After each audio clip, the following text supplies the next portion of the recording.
बहुत समय पहले एक विशाल और घना जंगल था, जहाँ तरह तरह के पेड़ पौधे और जानवर रहते थे। ये जंगल बहुत ही शांत और सुंदर था, जहाँ प्रकृति की हरियाली और शांति का साम्राज्य था। सूरज की किरणें पेड़ों के पत्तों के बीच से छनकर जब जमीन पर पड़ती, तो ऐसा लगता मानो धरती पर सोने की चमक बिखर गई हो।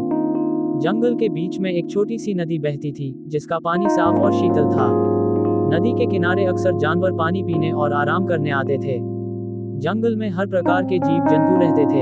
हाथी, बाघ, हिरण, बंदर, पक्षी और कई तरह के छोटे जीव सभी यहाँ एक साथ रहते थे। जंगल के नियम बहुत सरल थे। यहाँ सभी जीव अपने अपने तरीके से जीवन यापन करते थे और प्रकृति की सुरक्षा का ध्यान रखते थे। जंगल का राजा बाघ था, जो अपने शौर्य और पराक्रम के लिए प्रसिद्ध था। वह सभी जानवरों की रक्षा करता था और जंगल में शांति बनाए रखने का प्रयास करता था। इस जंगल में एक बूढ़ा पेड़ था, जो बहुत पुराना और विशाल था। उसे जंगल के सारे जानवर बाबा वृक्ष के नाम से जानते थे। वह पेड़ बहुत बुद्धिमान था और उसने समय के साथ कई पीढ़ियों को बढ़ते हुए देखा था।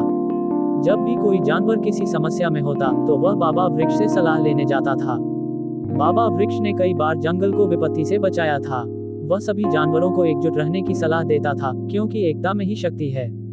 लेकिन एक दिन जंगल में एक बड़ा संकट आ गया। दूर एक गांव से कुछ इंसान जंगल में आकर पेड़ काटने लगे।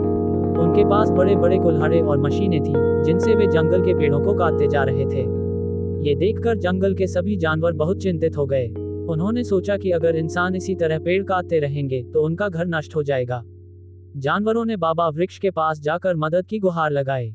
बाबा वृक्ष ने सभी जानवरों को शांत किया और कहा कि हमें मिलकर इंसानों को समझाना होगा कि यह जंगल हमारा घर है और इसे नष्ट करने से प्रकृति का संतुलन बिगड़ जाएगा।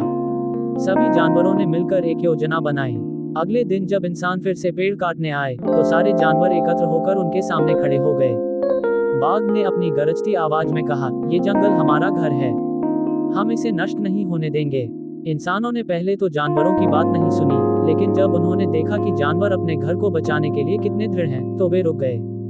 जानवरों ने उन्हें समझाया कि जंगल पेड़ों से ही जीवित है और अगर पेड़ नष्ट हो गए, तो न सिर्फ जानवरों का घर, बल्कि इंसानों का भी जीवन संकट में पड़ जाएगा। इंसानों को अपनी गलती का एहसास हुआ। उन्होंने वादा किया कि वे अब कभी पेड़ों को नहीं काटेंगे और जंगल को सुरक्षित रखेंगे। धीरे धीरे जंगल फिर से अपनी पुरानी खूबसूरती में लौट आया।